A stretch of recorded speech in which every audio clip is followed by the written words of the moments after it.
40 पे समय के अभाव के कारण मैं कुछ बिंदु आपके माध्यम से माननीय मंत्री जी के संज्ञान में लाना चाहता हूं और उसी के साथ कुछ सुझाव भी देना चाहता हूं। सभापति जी, पिछला बजट जब हुआ और उसमें जब हम डिमांड पे चर्चा कर रहे थे 26 जुलाई को, उस समय मैंने एक सुझाव आपके समक्ष रखा था, सदन के समक्ष, कि ये जो नगर पालिका है, जिस तरीके से पंचायत समितियों में और जिला परिषद में हमने सीओ बिठा रखा है, उसी तरीके से डीडीआर काफ़ी नहीं है, तो एक व्यवस्था ऐसी जिला स्तर पे होनी चाहिए जिसकी वजह से इसका काम सुदृढ़ हो जाए और अच्छी व्यवस्था हम लोग तय कर सके।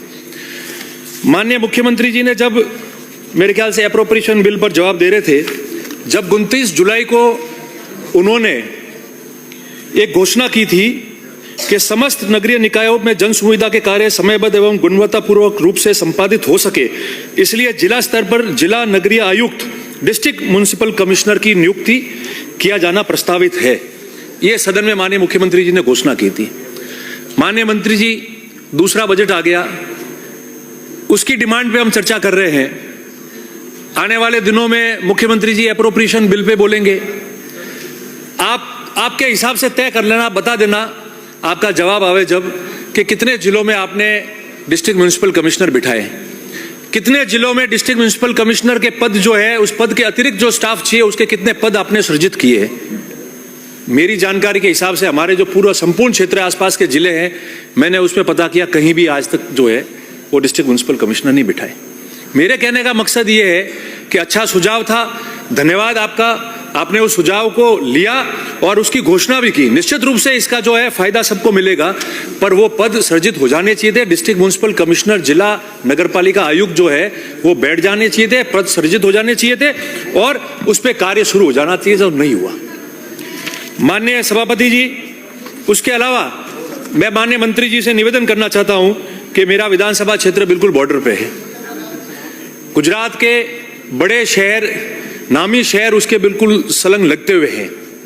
आज हम लोग राजस्थान में पधारो हमारे देश के नारे देते हैं और पर्यटक जो है उस पर हमारी जो रेवेन्यू काफ़ी आती है।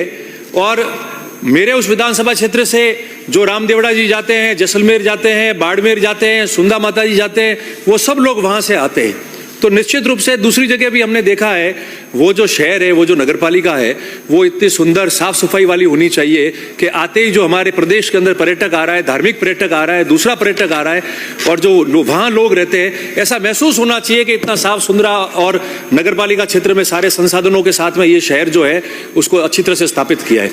पिछली सरकार में उसको नगरपालिका बनाई, आसपास तहसीलों में नगरपालिका है।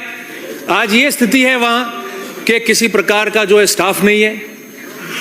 चार्ज जो है वो पड़ोस के नगरपालिका वालों को दे रखा है, और वो भी अधिशासी अधिकारी या आयुक्त है उनको नहीं, अधीनस्थ स्टाफ को दे रखा है।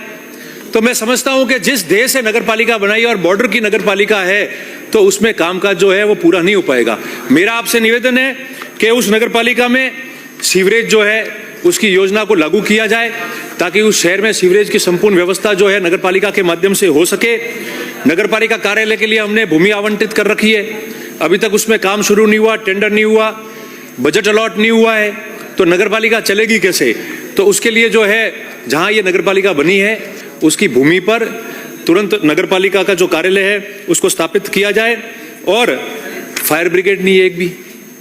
इधर पड़ोस गुजरात सांचौर 2 दिन पहले आग लग गई, सांचौर से 50 किलोमीटर से जो है फायर ब्रिगेड बुलानी पड़ी। कभी कभार ऐसी स्थिति होती है कि पड़ोस में कहना पड़ता है कि फायर ब्रिगेड भेजो, और लाखों का नुकसान हो जाता है, वो अलग। आगजनी हो गई, माल जान सबका नुकसान होने की संभावना बनी रहती है। तो कम से कम ये जो छोटी छोटी बातें हैं जिसको जल्दी हम कर सकते हैं वो तो हो जानी चाहिए, ताकि उसकी संपूर्ण व्यवस्था जो चली जाए। आज पर्यटक आते हैं इतने सारे, दुर्घटना हो जाती है, उसके लिए व्यवस्थाएं करनी पड़ती है, क्योंकि वो तो एंट्री पॉइंट है। इतने मैंने पूर्व में आपको कह दिया, इतने बड़े शहरों में और धार्मिक तीर्थ पे जो है इतने हजारों लाखों की संख्या में पर्यटक वहाँ आते हैं, धार्मिक पर्यटक आते हैं, मगर हमारे पास में जो है वहाँ वो व्यवस्था नहीं। उसका मास्टर प्लान की बात चल रही है, मास्टर प्लान को जल्द जो है उसको करना चाहिए, ताकि मास्टर प्लान अगर जल्दी हो जाएगा तो उस शहर की जो है वो किस रूप में वो शहर बसा जाएगा, कैसे काम होगा, उसका जो है एक रूपरेखा तय हो जाएगी। इसलिए मेरा निवेदन है आपसे कि ये जो मैंने मेरे विधानसभा क्षेत्र में जो नगरपालिका रानीवाड़ा बनी और वो आवाज और वो मांग पक्ष विपक्ष आमजन सबने मिलकर की थी, इसलिए पिछले कार्यकाल में सरकार ने उसको नगरपालिका बनाई थी। एक मेरा निवेदन आपसे ही रहेगा। दूसरा निवेदन माननीय मंत्री जी, सभापति जी, आपके माध्यम से माननीय मंत्री जी से मैं निवेदन कर रहा हूं, वो ये है कि माउंट आबू हमारी प्रदेश की सबसे पुरानी नगरपालिकाओं में एक है और पूरे प्रदेश का एक टाइम का एंट्री एग्जिट वाला पर्यटक जो है वो सबसे बड़ी संख्या में पूरे प्रदेश में वहां आता है और सबसे पुरानी नगरपालिका। बहुत सारी बातें हैं मगर दो बातें आपके संज्ञान में लाना चाहता हूं। इतना पुराना शहर सबसे पहले पूरे भारत में और अपने स्टेट के अंदर इको सेंसिटिव जोन उसको घोषित किया। इको सेंसिटिव जोन घोषित होने के बाद में सुप्रीम कोर्ट के आदेश पर मिनिस्ट्री ऑफ एनवायरनमेंट और फॉरेस्ट और स्टेट ने मिलकर सुप्रीम कोर्ट के आदेश पे ये हो कि आप इसको मास्टर प्लान बनाओ। 2015 में मास्टर प्लान उसका जो है वो जोनल मास्टर प्लान नहीं, जोनल मास्टर प्लान बनाया और उसको अधिसूचित किया। कुछ एनजीटी ने कुछ डायरेक्शंस दिए थे और पूरे स्टेट की एक एक्सपर्ट कमेटी बनाई और उनको कहा कि आप इसको जो है मास्टर प्लान को जल्दी मॉडिफाई करो। और बीच में हाईकोर्ट को इंटरवीन करना पड़ा कुछ महीनों पहले और हाईकोर्ट के रिट लगने के बाद, इंटरवीन होने के बाद स्टेट गवर्नमेंट को डायरेक्शन दिए, जब जाके पिछले 1.5 महीने पहले मॉडिफाइड जोनल मास्टर प्लान जो है उसको लागू किया गया। मेरे कहने का तात्पर्य यह है कि जहां पिछले 20-30 साल 35 साल से राइडर्स लगे हुए थे, लोग कंस्ट्रक्शन नहीं कर पा रहे थे, जिनको रहना है वो बराबर रह नहीं पा रहे थे, व्यवसायिक उनके प्रतिष्ठान को अपडेट नहीं कर पा रहे थे, ऐसे संकट आ गया था मानव जीवन पे कि लोगों के जो है शादी ब्याह के रिश्ते करने में तकलीफ आती थी कि व्यक्ति रहेगा कहां। उसको देखकर हाईकोर्ट ने डायरेक्शन दिए।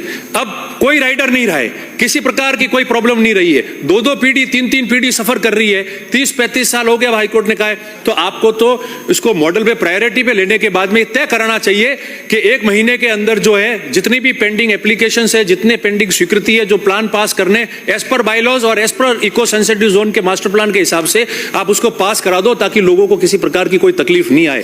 30-30 साल हो गए सफर करते हुए, उसकी वजह से इलीगल कंस्ट्रक्शन हो गए। जाएगा कहां व्यक्ति? इतने सारे टूरिस्ट आते हैं, उनको अपडेट करना है अपनी चीजों को, तो वो कैसे कर पाएंगे? छोटी छोटी परमिशन के लिए घूमते। अब एनजीटी ने, हाईकोर्ट ने जब डायरेक्शन दे दिया है तो मैं समझता हूं पीछे कुछ रहता नहीं है। और मैं इसलिए ये बात कह रहा हूं क्योंकि ये एकमात्र ऐसा शहर है जिसकी एक विकास समिति बनी हुई है और उस विकास समिति के जो अध्यक्ष है वो माननीय मुख्यमंत्री जी है।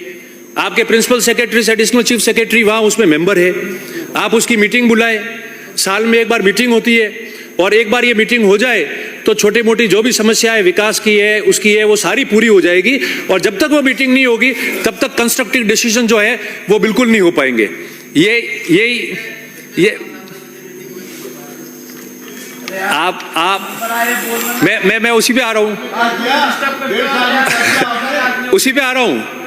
हमारे सबसे बड़ा रहवासी कौन है? मुख्य माउंट आबू का सबसे बड़ा मुख्य सचेतक जी और संसदीय कार्य मंत्री जी से अच्छा प्रेम है मेरा, इसलिए उन्होंने कहा है। पर मैंने पिछले रिकॉर्ड में, सब टाइम बाकी है मैं अभी पूरा करूंगा, पिछले रिकॉर्ड उठा के देखो, मैंने उस समय कहा हमारी भी कमियां रही है। मैंने उस बात को स्वीकार किया था। स्वीकार इसलिए किया कि कमियां रही है उसको दूर आप करोगे, नहीं तो हम यहां बैठ गए, आप भी बैठ जाओगे। कमियां रहेगी तो उसके लिए वो जो है, आप, मेरा निवेदन है कि उसको आप मीटिंग को बुलाए। और उसके अतिरिक्त एक और मैं सुझाव उसमें देना चाहता हूं कि रूडिफ के माध्यम से जो आपका वर्ल्ड बैंक का या अन्य एशिया बैंक का पैसा लेते हो, 20 करोड़ रुपए के विकास कार्य सैंक्शन हुए, अभी तक शुरू नहीं हुए। तीसरा है पोलो ग्राउंड, उसकी डीपीआर इसलिए बनी थी कि आपके 2020 के मैच हो सके, स्टेट लेवल के मैच हो सके फुटबॉल के, और दूसरी एक्टिविटीज हो सके। 18 करोड़ का बजट पास किया था, काम नहीं हुआ। इस बजट में मैंने मांग रखी थी, वापस जब वित्त मंत्री जी ने रिप्लाई दिया उसमें उन्होंने ये कहा है कि उसका उन्नयन कार्य करेंगे, मगर मैंने मांग रखी थी कि उस बजट को आप करें। वो उन्होंने स्पोर्ट्स में बोला है, खेल मामले में उन्होंने उसको घोषणा की है, जबकि वो ग्राउंड नगरपालिका के अधीन है। डीपीआर नगरपालिका ने बनाई है, डीएलबी ने उसकी टीएस कर रखी है एक बार में। आप उसको नगरपालिका में शिफ्ट कीजिए आपके डीएलबी के उसमें, ताकि वो काम हो सके, क्योंकि एक्सपर्ट्स की कमेटी से उसकी डीपीआर बनाई हुई है।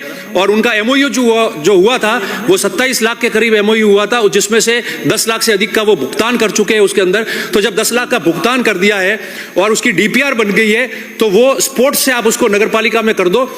डीएलबी के अंडर कर दो, ताकि उसका काम जल्दी हो जाएगा और राजस्थान स्टेट में पूरे विश्व के आने वाले लोग जो वहां आते हैं वो एक खूबसूरत नजारा उस ग्राउंड में देख सकेंगे। आप 2020 के मैच वहां करा पाओगे, फुटबॉल के मैच करा पाओगे और संपूर्ण व्यवस्थाएं जो है वो आप तय कर पाओगे। आपको मैं धन्यवाद दूंगा। इसी के साथ अपनी बात समाप्त करते हुए सभापति जी आपका आभार, बहुत बहुत धन्यवाद। धन्यवाद सभापति महोदय, आपने मुझे